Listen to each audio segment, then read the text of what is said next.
Welcome to This Jungian Life. Three good friends and Jungian analysts, Lisa Marciano, Deborah Stewart, and Joseph Lee, invite you to join them for an intimate and honest conversation that brings a psychological perspective to important issues of the day. I'm Lisa Marciano, and I'm a Jungian analyst in Philadelphia. I'm Joseph Lee, and I'm a Jungian analyst in Virginia Beach, Virginia. I'm Deborah Stewart, a Jungian analyst on Cape Cod. So today we're going to talk about a very subtle and delicate process that I think all of us are familiar with and that we see throughout nature: the impulse to hide. When I get in touch with this in myself in a soulful way, the image of a sea anemone rises up, and thinking about, that part of myself that if anything touches it, that there's a part of me that will just, back down to the bottom there, and perhaps not come back up and relax into the water again until things feel very safe and very calm.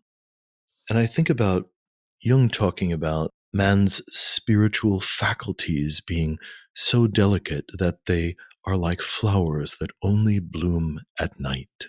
So the parts of us that are deeply vulnerable, and perhaps not even vulnerable but delicate, that use hiding as a way of being in the world. I wonder if there's something we can say about that.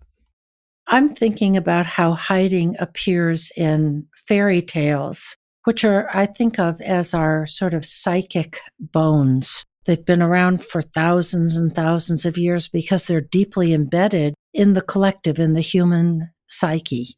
So I go there first and think of Jack after he made that really seemingly bad deal and sold the cow for some seeds and climbed up, and there was the big place in the air, house in the air with the giant and the giant's wife.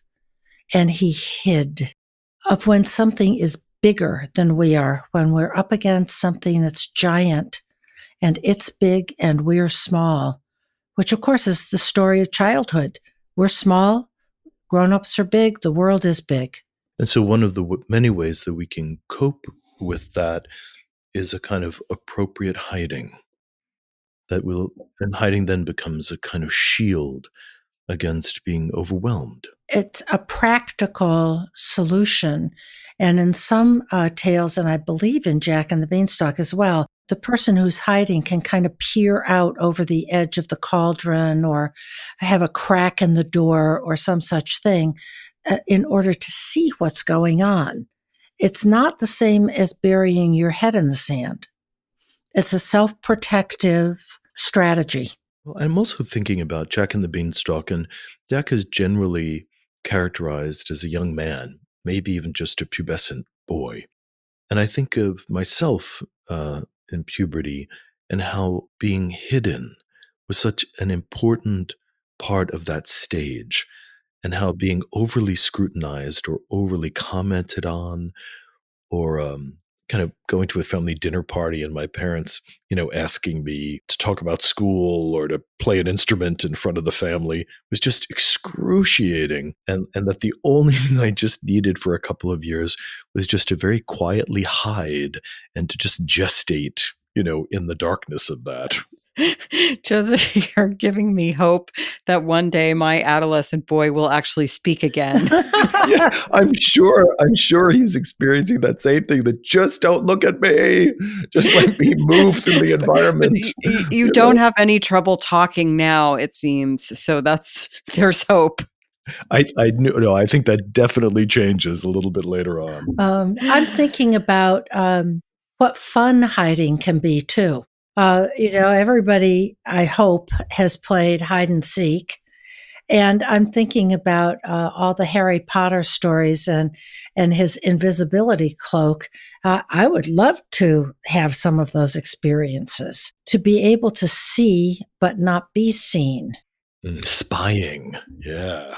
Oh, yes, indeed. Spying can be a form of hiding that's that allows the person who's hiding to feel extremely powerful and squealingly transgressive. It is so much fun to hide. I'm thinking Mhm. of, and when I was a kid, we had, sort of several neighbors. We would play flashlight tag across. It was multiple acres, because the whole neighborhood would get together, and so it would be dark out, and you'd go running through the dark, and you'd hide in the woods, and you just sort of wait very quietly. It was thrilling. And it's interesting. I think hide and seek is interesting because it brings up the truth that when we hide, we want to be found. And there's a quote from the psychoanalyst Winnicott. It is a joy to be hidden, and a disaster not to be found. Oh, yes, And absolutely. I think, I'm thinking about a certain kind of interpsychic dynamic with some people that I've worked with who for whatever reason don't want to reveal themselves, but so badly want you to come looking for them. And I think there's some shame around wanting to be seen, perhaps having a need to be seen, but at the same time, a great desire to be seen. And so kind of being in this role where you're hiding and sort of, desperately hoping that I will come looking for you, say, as the analyst. But also in that image of playing flashlight tag, kind of desperately hoping, but also a kind of squealing excitement to be found. There's wonderful different tensions in the hiding that I think I might not have thought about a moment ago. But so that client who wants to be found in a way that can evoke some pathos, but there's a secondary gain perhaps that we're not paying attention enough to, which is the pleasure in hiding and in the hunt to discover. Well, and part of what comes up for me when I rest into that is that, for example, if I have an analysand who's doing some version of hiding, part of the sort of interpersonal pleasure is that all of my focus is on them as I'm looking for them. So there's a real kind of narrowing of attention, right? There's an intensity to it. If someone's looking for you, you feel, I was going to say seen by them, but that's obviously not right, but you feel you are commanding their attention. Yes, you are the target, the object that's longed for. But I found myself thinking when you were saying that about the difference between being lost versus hiding. When we're lost and the anxiety of being lost, and perhaps hoping somehow someone will find us, that's a very different feeling from hiding and wondering or avoiding being found, which is different kind of energy about that. I'm kind of thinking about being discovered in the consulting room with children and in hide and seek, that it's the joy of discovery. And doesn't that really map onto the analytic process really well? That we hope someone will help us discover some part of ourselves that is hidden from ourselves. I want that part to be discovered, and sometimes I don't. So there's ambivalence there. Yes. And that's really in that Winnicott quote, isn't it? The Yeah. ambivalence. Yeah, I don't want to be exposed in something that maybe there's a lot of shame around, but I do want to be discovered. Right, because when we're hiding, there's that isolation. I can actually remember this, that one time playing flashlight tag, I hid so well, and then the game kept going on and on and on. And then the game was over and no one found me. And I'm kind of like, slouching back into the house, like, what happened?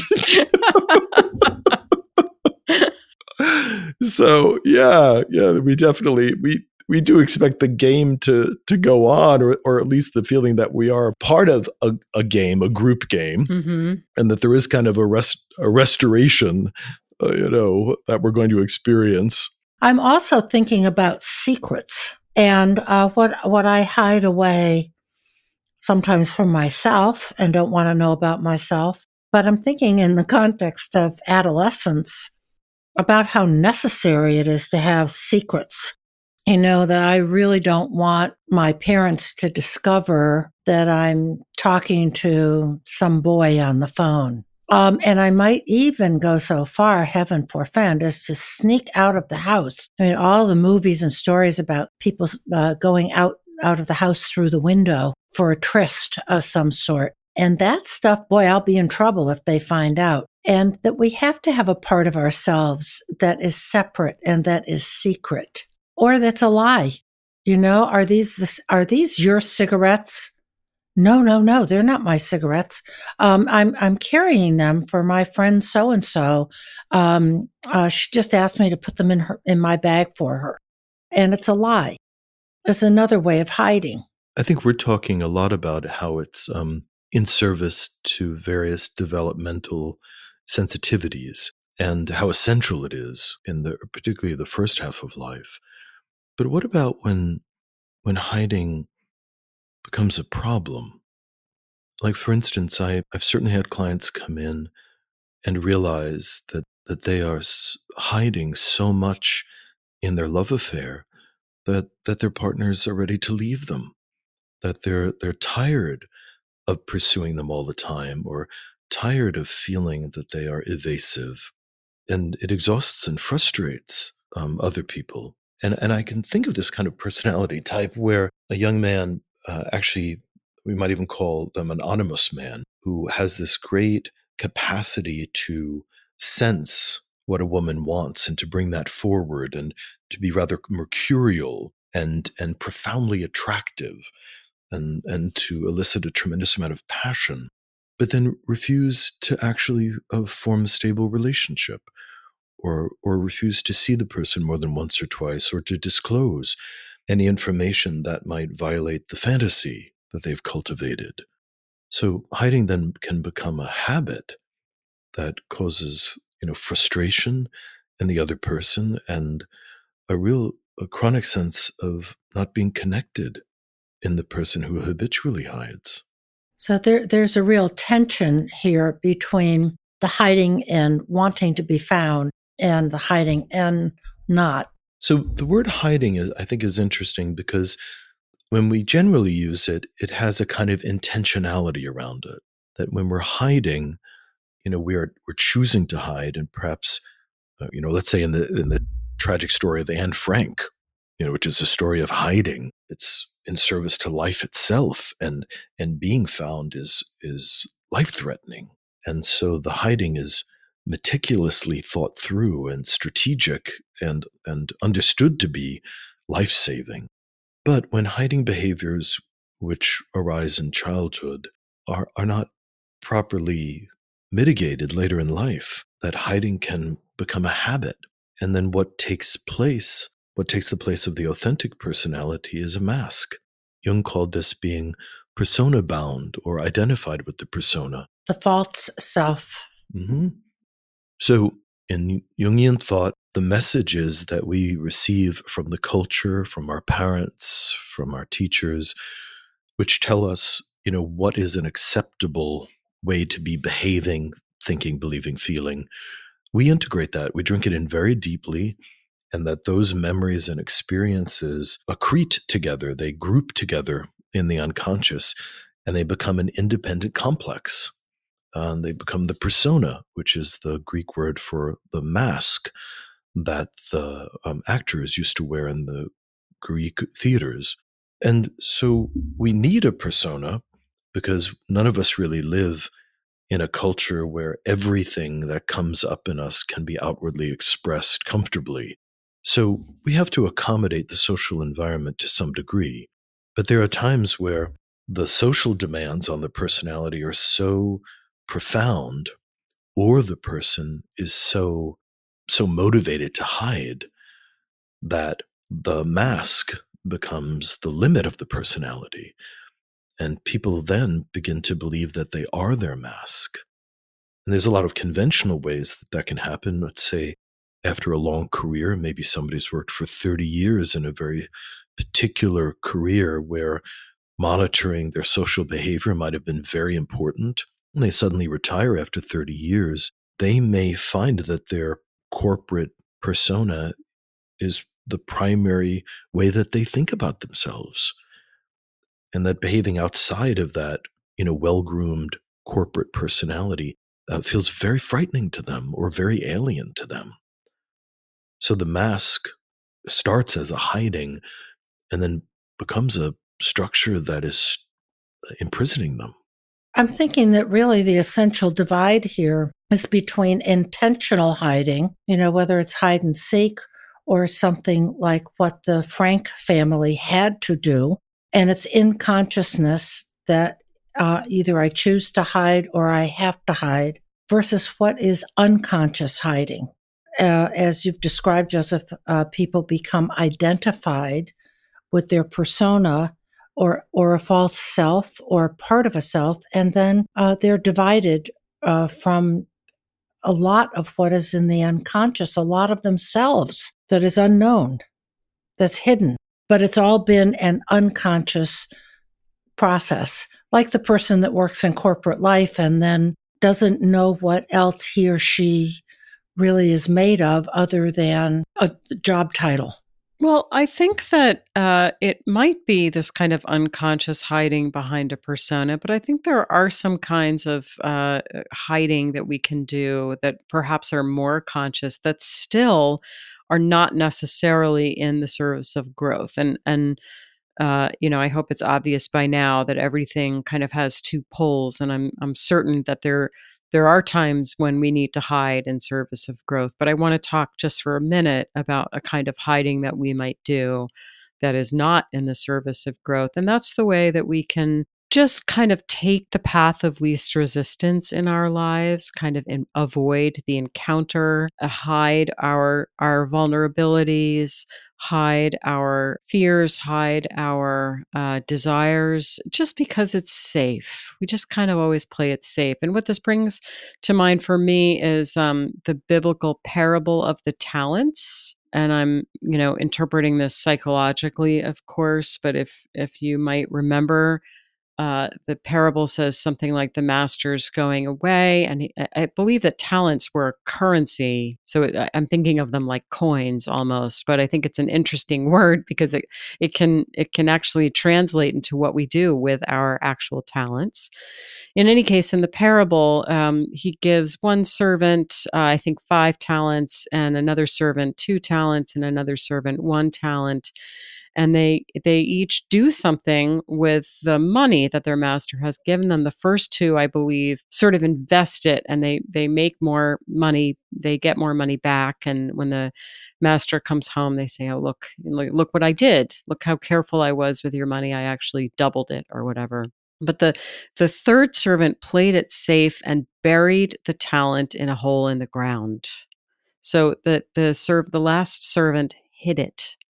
He took this kind of psychic resource and just buried it in the ground.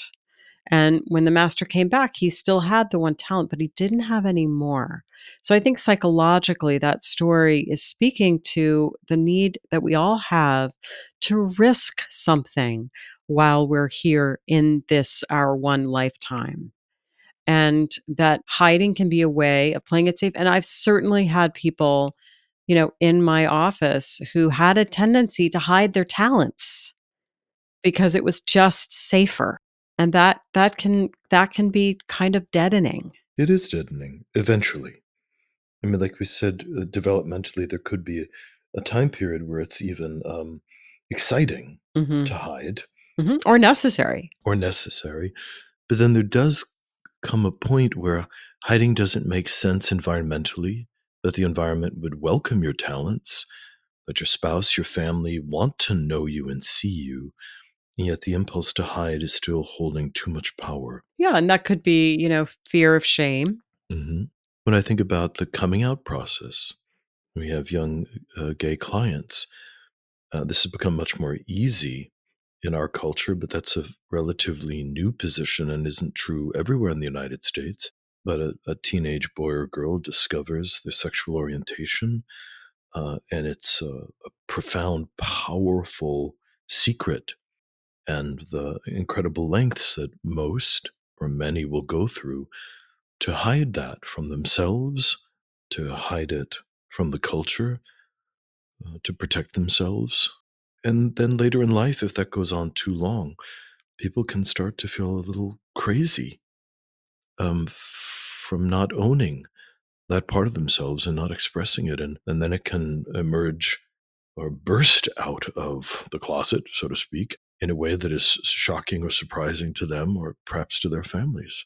So it is, these things are the hiding is very much tied up with shame and a feeling of vulnerability.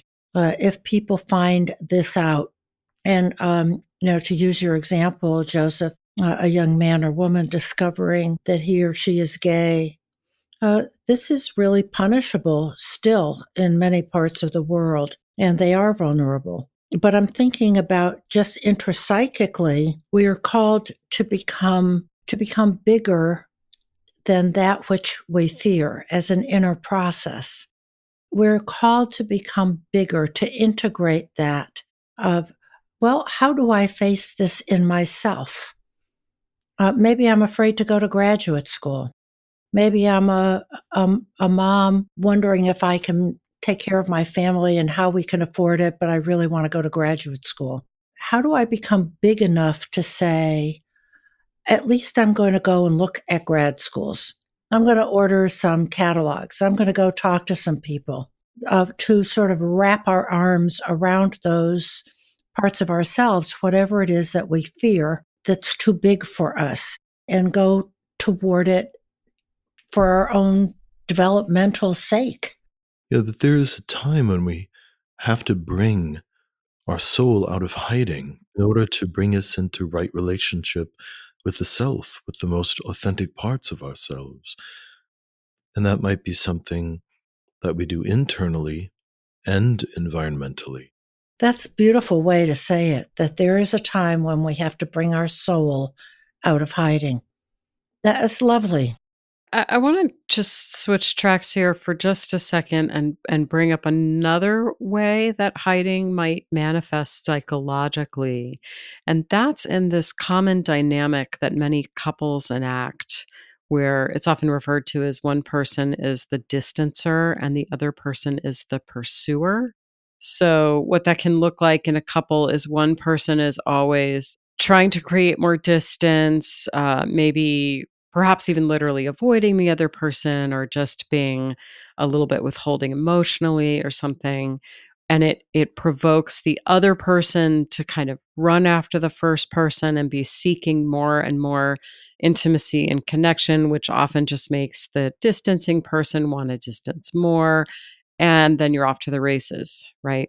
So people therapists who do couples counseling are very used to seeing this. It's a very common dynamic in couples. And I'm just thinking about how distancing can be a form of hiding, where you're sort of not really making yourself available to the other person.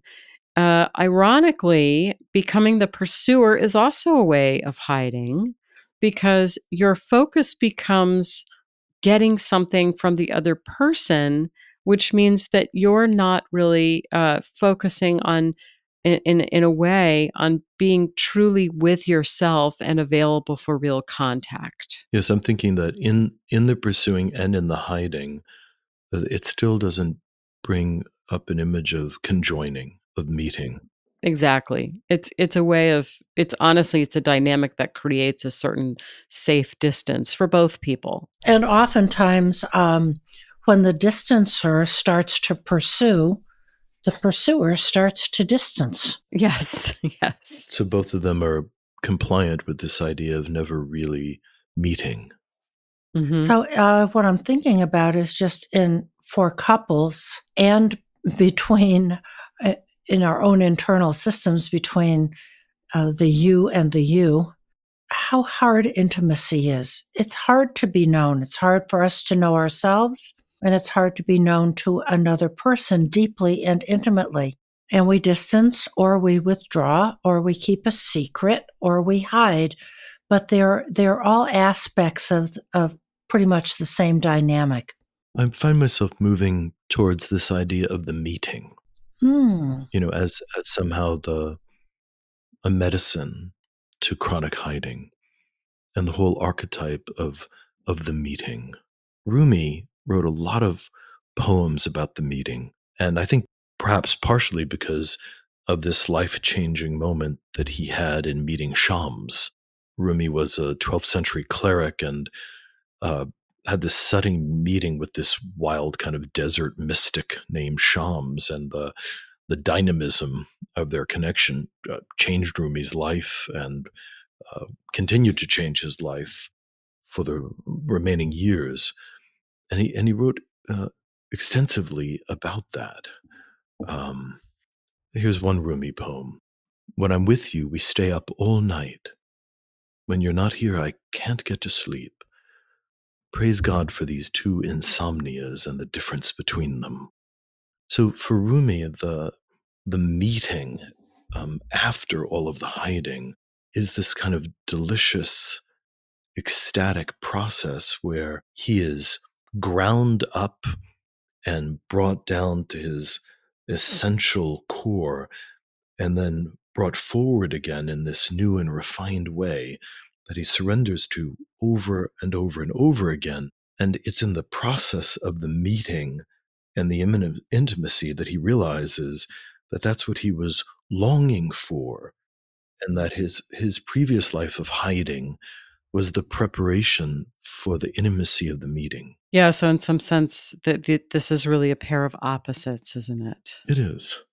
That one does contain the other, that, as we said in the beginning of the talk, that in the hiding is the squealing excitement of being found, the holding of the tension, as that perhaps happens, which might be years forward, frankly. I'm really taken by your turning to the idea of a meeting as the opposite of the hiding, and what that can look like and feel like.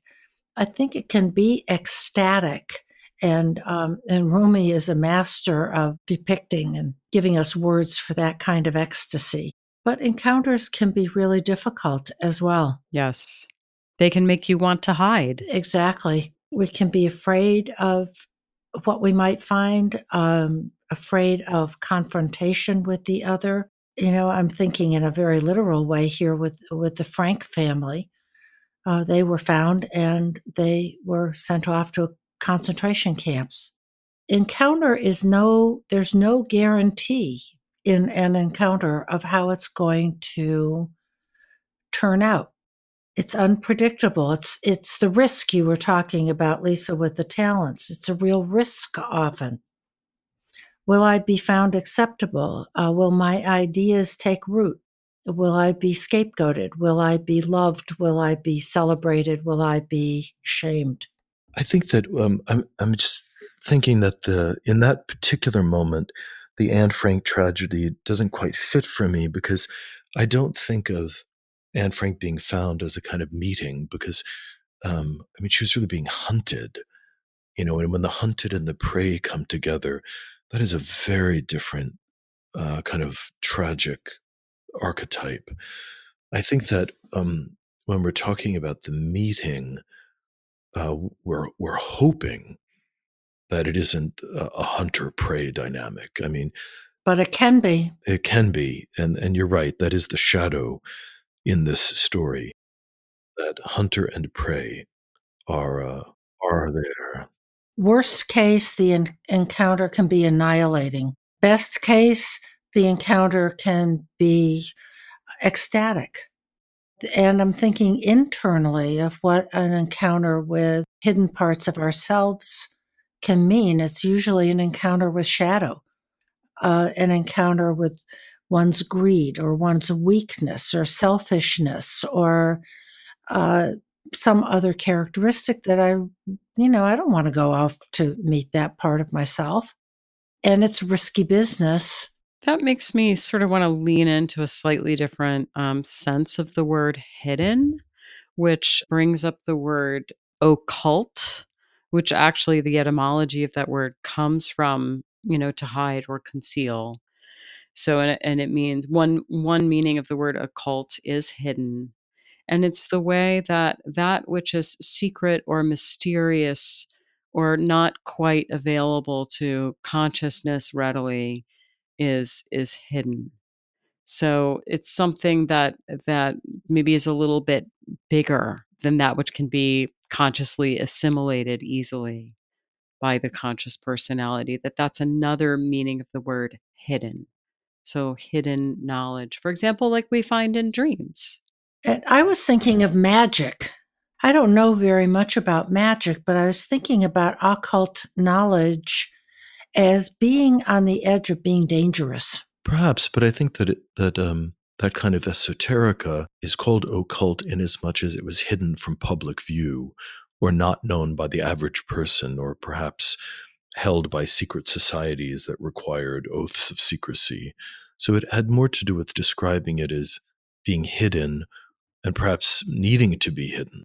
For instance, our government now, wants to control certain information about nuclear weapons. We don't want kids being able to go online and finding out how to create a small nuclear device. I literally, we kind of scan the dark web and, monitor where that stuff goes around. We'd like certain information to remain occult or hidden, in the culture because it's considered dangerous in the uninitiated hands.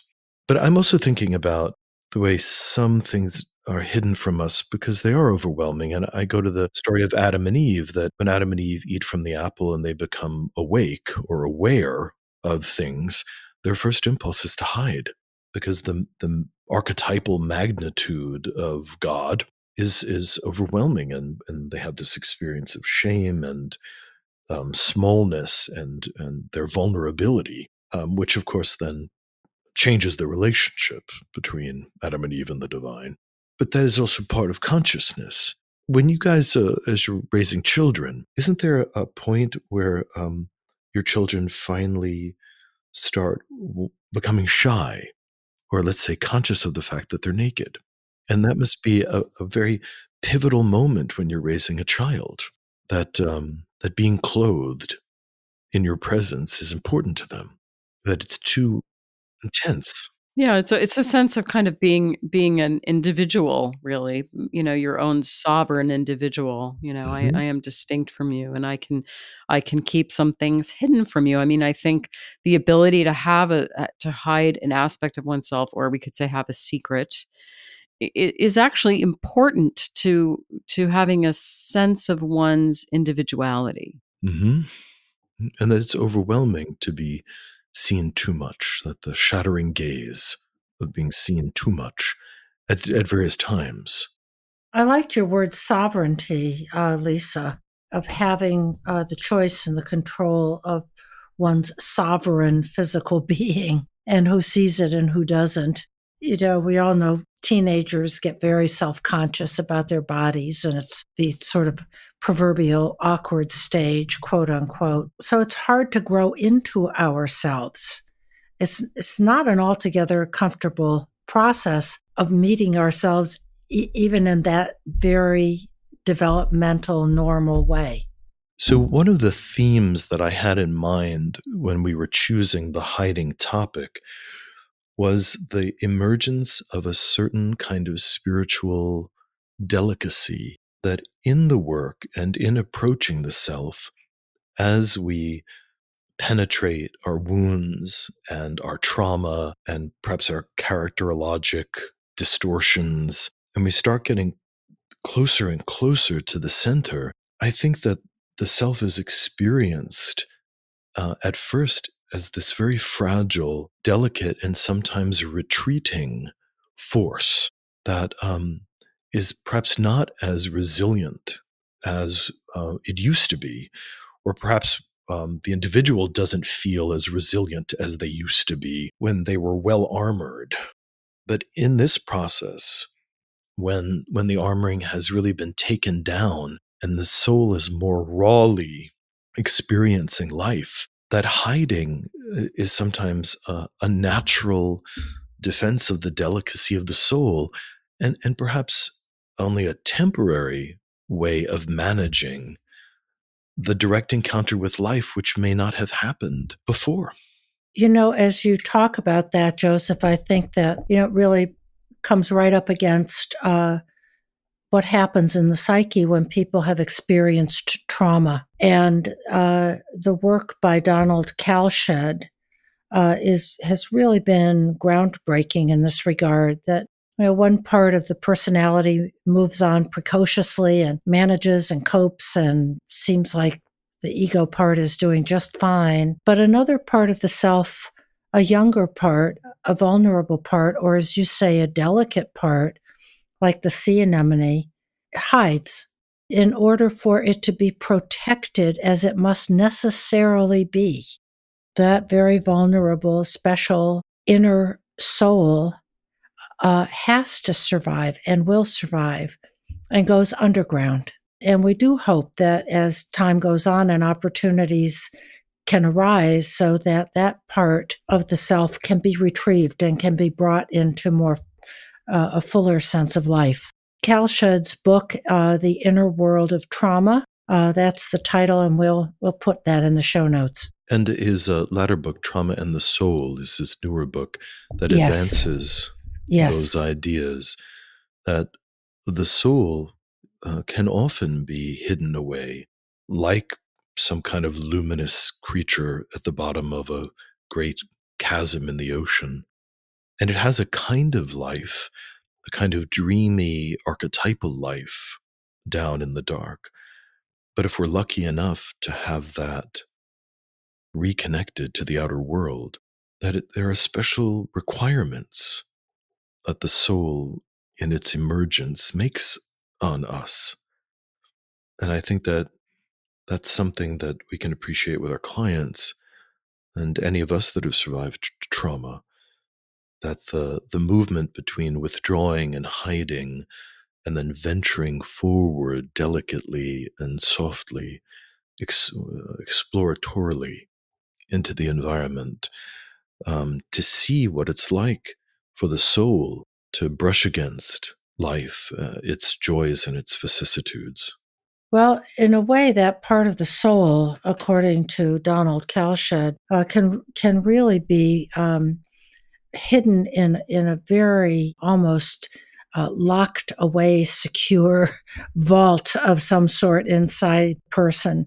That it was hidden away in order to protect it, because it must be protected. But that then in later life, when that part wants to emerge or makes an effort to emerge, usually by attaching to a person, by starting to trust, by venturing out, by risking a new life situation, let's say, that part of the psyche tries to keep it contained, that's all it knows. So what was once the protector can become the persecutor. And finding that part of oneself that has been so well hidden can be a very deep and important part of psychotherapy.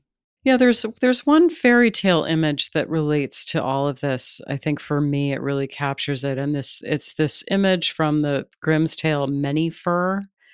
And she's in hiding in the sense that she's in disguise. She's a princess, but because of trauma, she's had to leave her father's home, and she's disguised as essentially the scullery maid or the cook or something. And she tentatively reveals herself, or contemplates coming out of hiding by dropping these little tokens into the soup that she prepares for the prince or the king or something.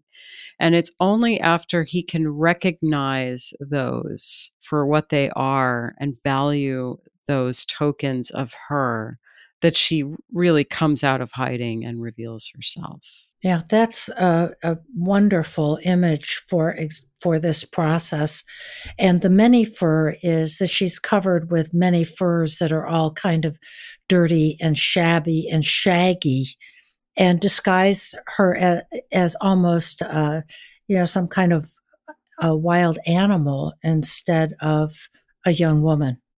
I've noticed in this episode that we'll often fall into these quiet, soft pauses as we're thinking about it. And that reminds me of the delicacy of this kind of work in the consulting room, that it's not a heroic work.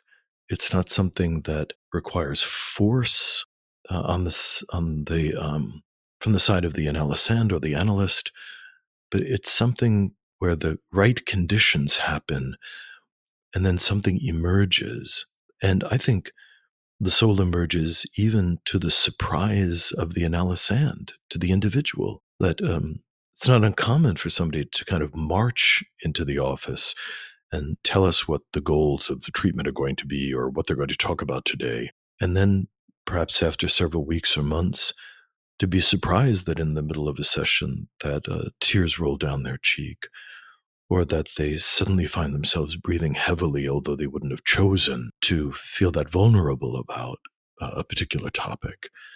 But that I think that delicate part of the soul, suddenly happens in a moment, and often is even misinterpreted by the analysand. And in those moments, which I think are so fragile and so pivotal, that the first impulse in the analysand is often to lock that back up and to restore the old stance, that regressive restoration of the persona. But what that really means is that it's hard to feel your heart thawing. And it's hard to feel that things really do matter, which you've told yourself shouldn't matter or don't matter, or that we are much more vulnerable to being hurt or feeling hurt about how we're being treated when perhaps we're raised in a home where we're supposed to pretend that, nothing gets under our skin. But it's those kind of little sharp intakes of breath, in the analytic hour that kind of tell us that something delicate was right there and then gasped back for a moment.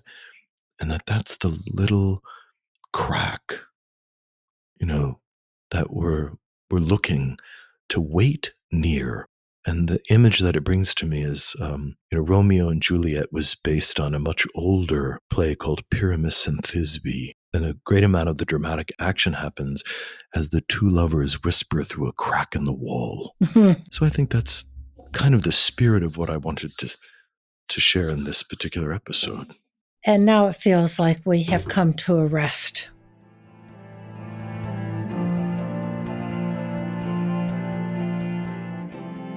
Hi, this is Lisa from This Jungian Life podcast. Joseph, Deb, and I have been deeply moved by your responses to our work. Producing, editing, and distributing the podcast involves substantial expenses, and we need your help. Please stop by our website, thisjungianlife.com, and click on the heading Be Our Patron. You'll be redirected to our Patreon funding page. Patreon helps creators connect with people who believe in projects like ours. There, you can sign up with your credit card to support us for as little as $1 a month, and at higher levels of support, we'll provide special episodes, behind-the-scenes photos and stories, and a chance to join a select pool of listeners for dream interpretations. Thank you.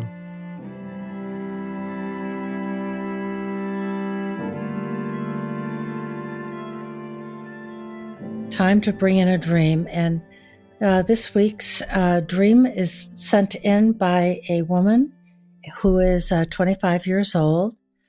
She has an administrative job, and she says, I was on a mountain trip in a van driven by a man with dreadlocks. He was driving myself and some others high up on the mountainside. It was a beautiful and clear winter day. I suddenly had a feeling that we were going to crash.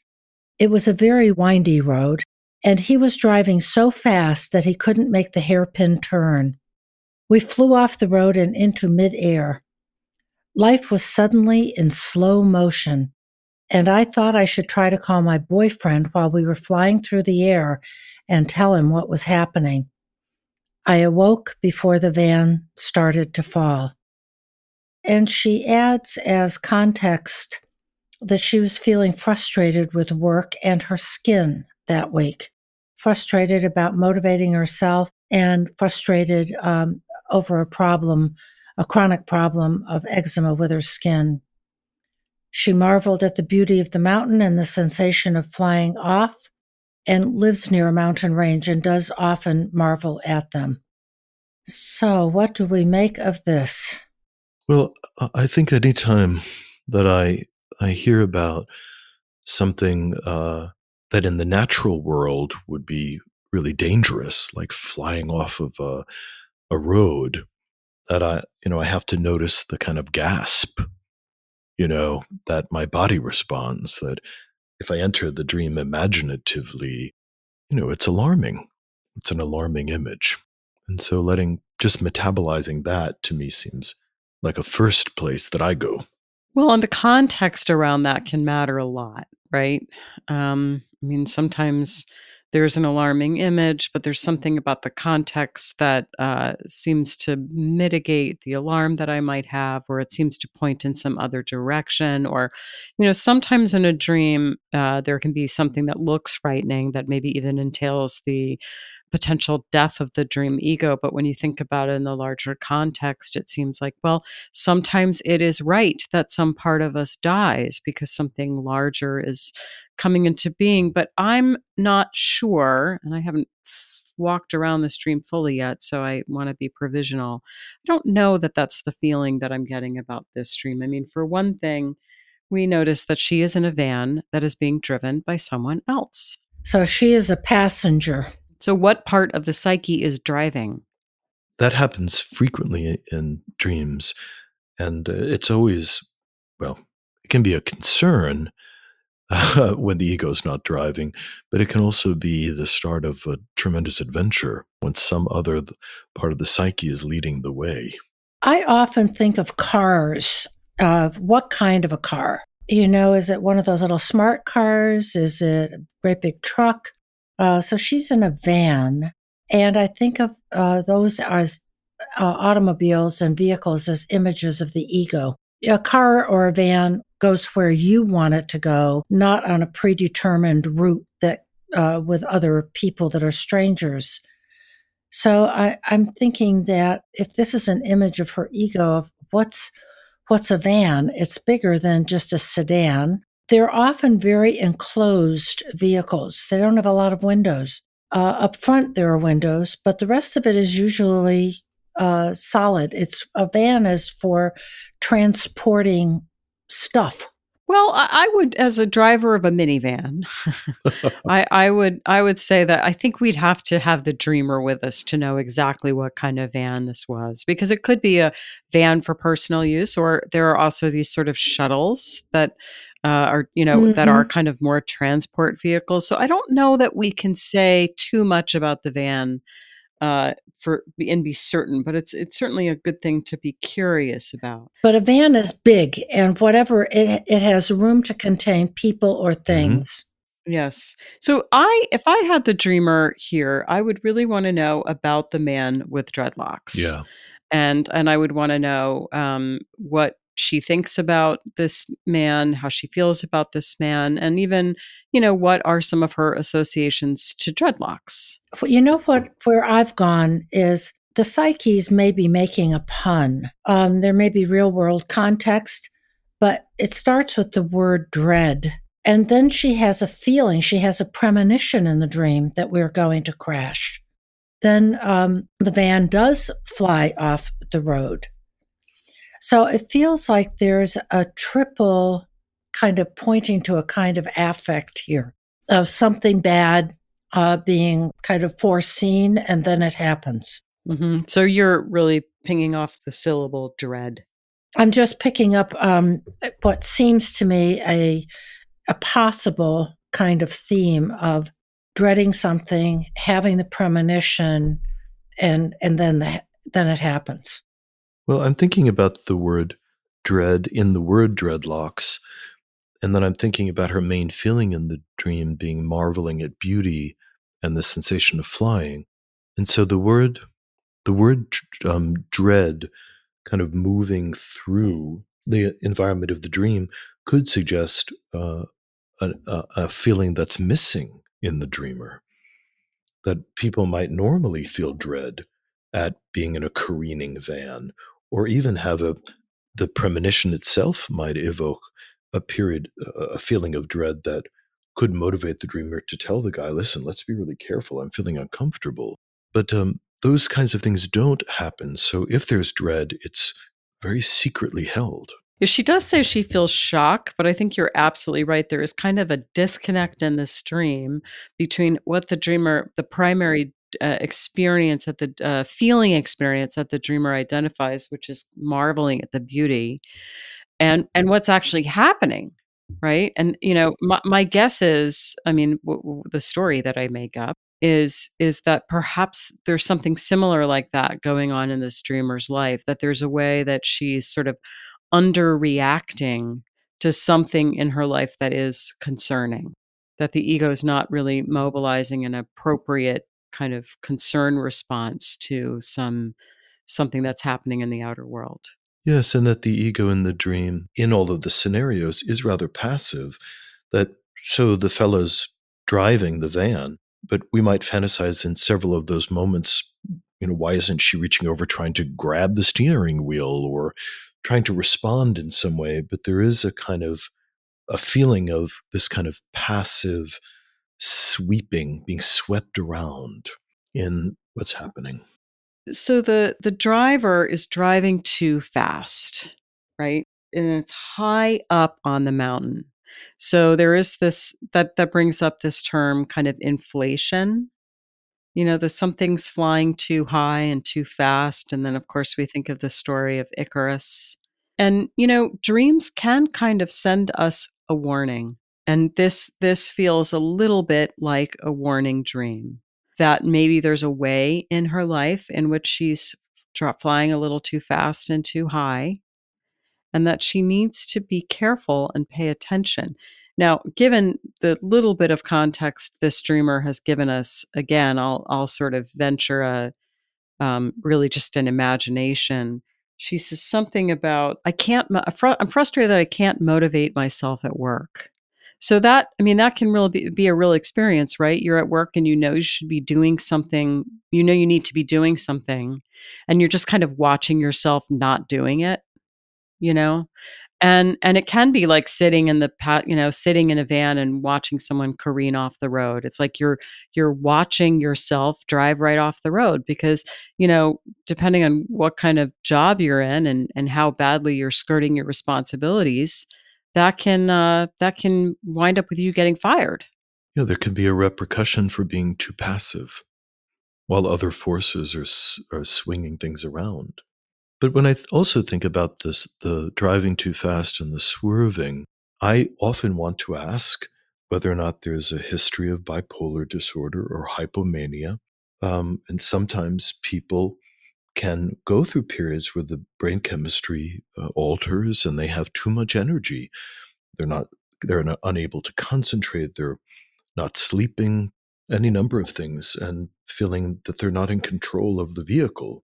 And if that's going on, the dreams will often alert us that Hmm. that is about to happen. I've worked with several people who had who were somewhere on the bipolar spectrum, if I can use that term. And it would be the dreams that would kind of let us know that some hypomania was sort of building up in the psyche. And hypomania is, shockingly common. I mean, some people speculate that, most of the industry in the United States is led by people that are chronically hypomaniac because they work so well. I mean, people who have that much energy in the brain, sometimes only need 5 hours of sleep a day and they can work 13 hours a day and love that. So a bridled hypomania, some people find to be fairly productive.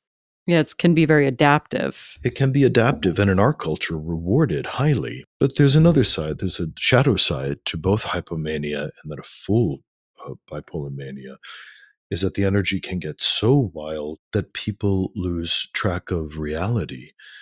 And in a sense, the dream image, in a certain person's psychology, the dream image could suggest that the wheels kind of just lift right off the road.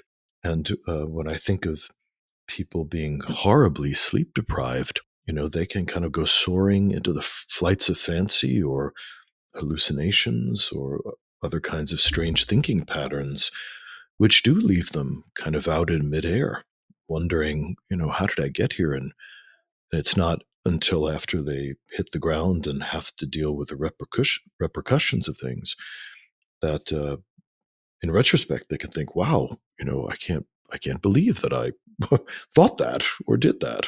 I'm really paying attention to this dream as, the question of how is this happening in her life?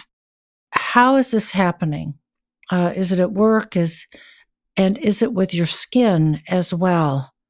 And it's always dangerous to, sort of psychologize physical ailments because we all have bodies and they're not perfect and we get all kinds of illnesses and ailments. But I wonder if the eczema is also symbolically an image of something that's inflamed. I've had experience with eczema, so I'm relating to this dreamer. But we have lots of expressions of people who are thin-skinned, or so it's only skin deep, or all kinds of references about sensitivity. And so I have to wonder if something might be happening physically that has some relationship to a mental state. It's just a question, and it's just a wondering, because I think those things happen on a big spectrum as well. Sometimes things are, much more physical, 99% physical. And sometimes, of course, stress and mood and life events can precipitate physical manifestations. Mm-hmm.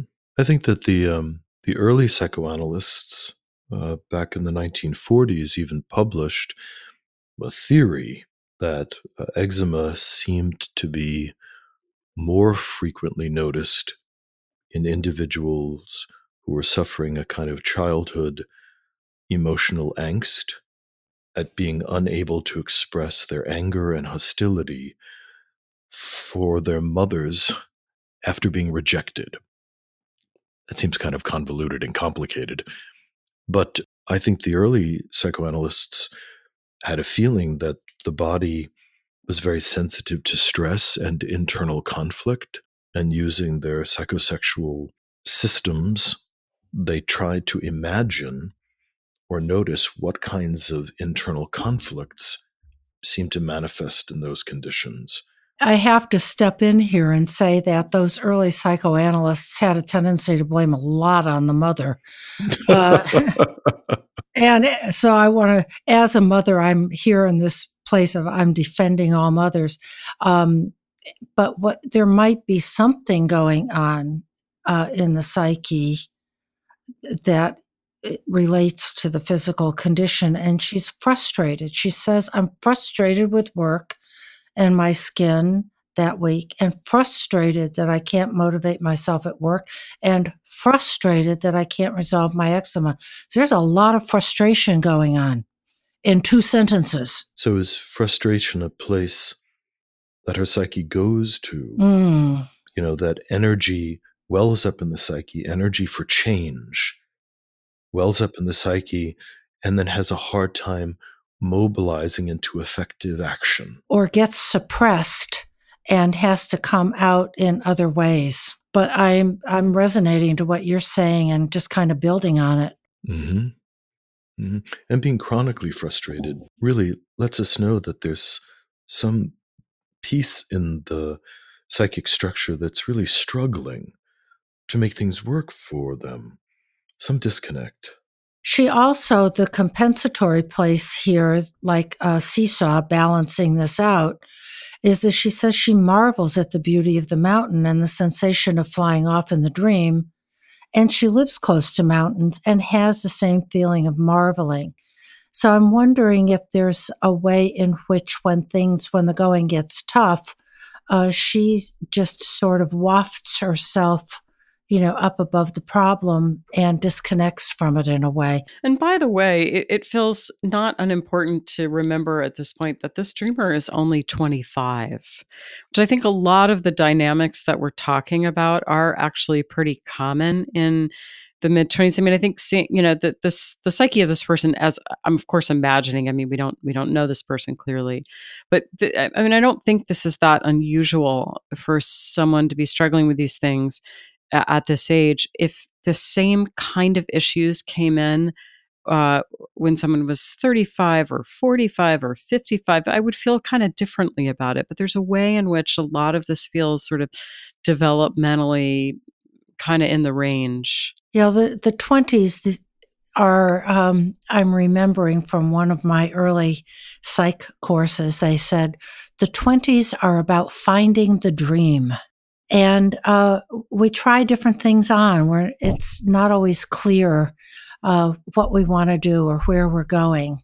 And it can be a difficult passage to find the dream of who am I, what am I interested in, what kind of work do I want to do, and more.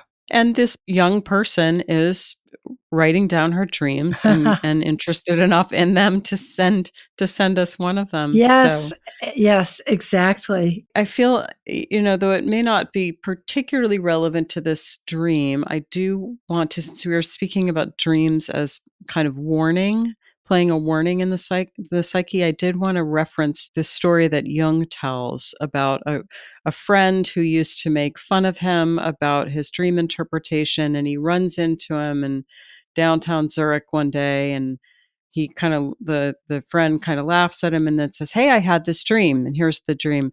He says, "I am climbing a high mountain over steep snow-covered slopes. I mount higher and higher. It is marvelous weather. The higher I climb, the better I feel.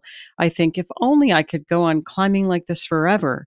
When I reach the summit, my happiness and elation are so strong that I feel I could mount right up into space, and I discover that I can actually do this. I go on climbing on empty air. I awake in real ecstasy." And after hearing this, Jung urges the gentleman not to go climbing again unless he does so with a guide. And in fact, a couple of months later, this man did die while mountaineering. Apparently, a witness told Jung that the man appeared to step right off a ledge into open air. So that's the way that it can sort of give us a feeling for what's going on in the psyche. And there is just a touch of that in this dream. And again, I was linking it maybe to, is this dreamer maybe having a little trouble kind of staying on the road, for example, with her work, and maybe playing a little fast and loose there, and running a risk that she might lose her job. Yeah, going off the rails and winding up in a difficult situation. Versus other ways of leaving. To literalize the dream, she could have, as you mentioned, grabbed hold of the steering wheel or said, "Stop, I want to get off," or said, "Stop, I want to drive." And are there parallels or places where that might map onto her real life of she needs to be driving her own van and going more slowly rather than flying off into midair? What this makes me think about is the struggle that all of us as young people undoubtedly had when we were starting out is frustration tolerance. People get out of college and they get their first job, and then they're up against the challenges of accommodating a system that's larger than them, learning how to work properly in a job and effectively. And it's not uncommon for people to feel like they just want to bust through the rails and fly off. Leave a job prematurely, jump from job to job, jump from city to city. And there's this tension between tolerating the frustration or just flying off in midair into the great beauty of the mountain. And it's the challenge of a generation, actually. Young people are struggling to launch and struggling to learn how to engage the tension of launching a career and a life without flying away too quickly. Mm-hmm. Well, and I'm thinking that might be a good place for us to stop today. You've been listening to This Jungian Life. From our website, thisjungianlife.com, you can follow us on Twitter, like us on Facebook, help us produce future episodes by funding us through Patreon, and submit your dreams for possible interpretation on another episode.